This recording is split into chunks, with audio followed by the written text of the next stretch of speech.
Hey everyone. I wanted to go over what the heck happened in that Wilder Fury rematch. Um, so in my prediction video, I did correctly predict that Fury would win. I had little doubt in my mind he would actually win. What I didn't predict was the manner in which he would win. Um, and the manner by which he won was just like pure physical domination from I would say, halfway through round two, all the way until the fight was stopped.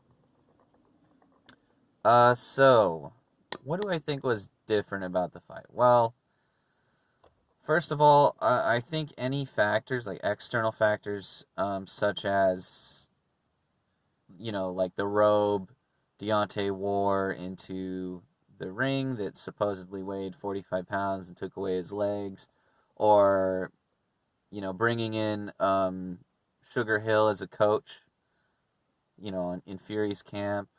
I'm trying to like discount as much of that stuff as I can because while those things might make a difference, I think the difference they make is like much, much smaller than differences the fighters themselves make in their strategy and like approach to the fight. So I think more than anything else, what should be considered is like what Fury and Deontay did differently than in the first fight. So in the first fight and the second fight, Deontay's strategy, as I predicted, would be exactly the same. Try to land the giant right hand, and if you miss with the right hand, maybe you follow with the left hook. So Tyson was super prepared for that both times. And the difference with this fight really came from Tyson Fury. So in my prediction video originally, I thought we should all be looking at this fight as a continuation of their first fight.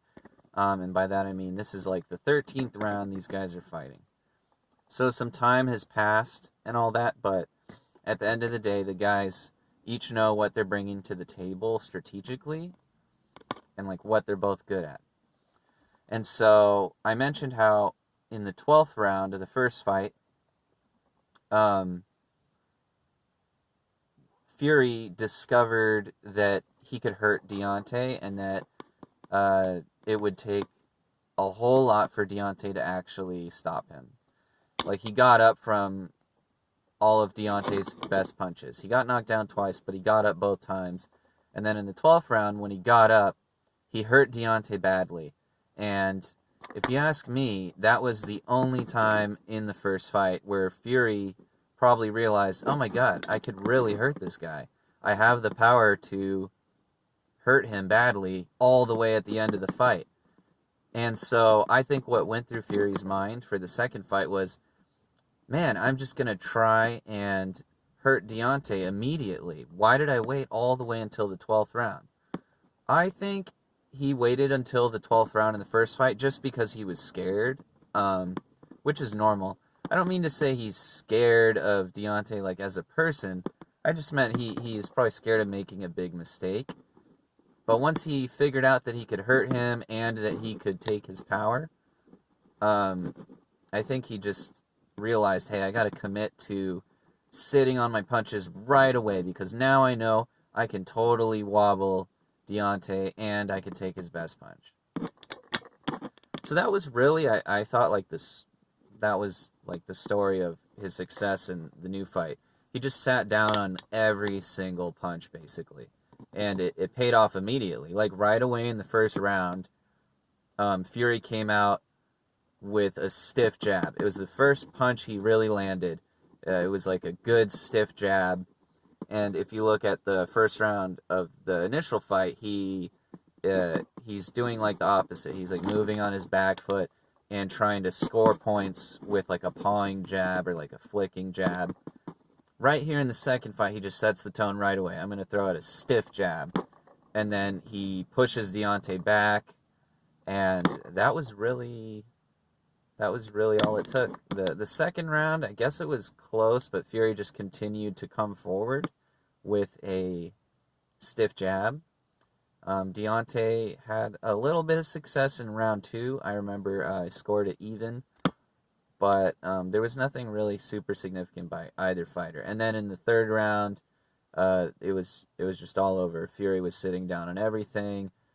Deontay has no head movement, which I mentioned in my prediction video. He usually manages to avoid punches anyways, but this time Fury was just way too long. And so, Deontay usually avoids punches simply by being longer than his opponent and kind of smothering them. Sorry, I covered the camera.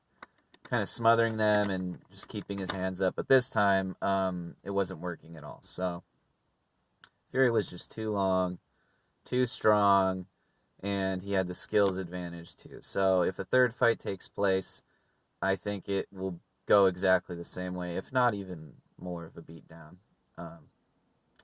So yeah, let me know what you guys think in the comments, and I'll talk to you soon.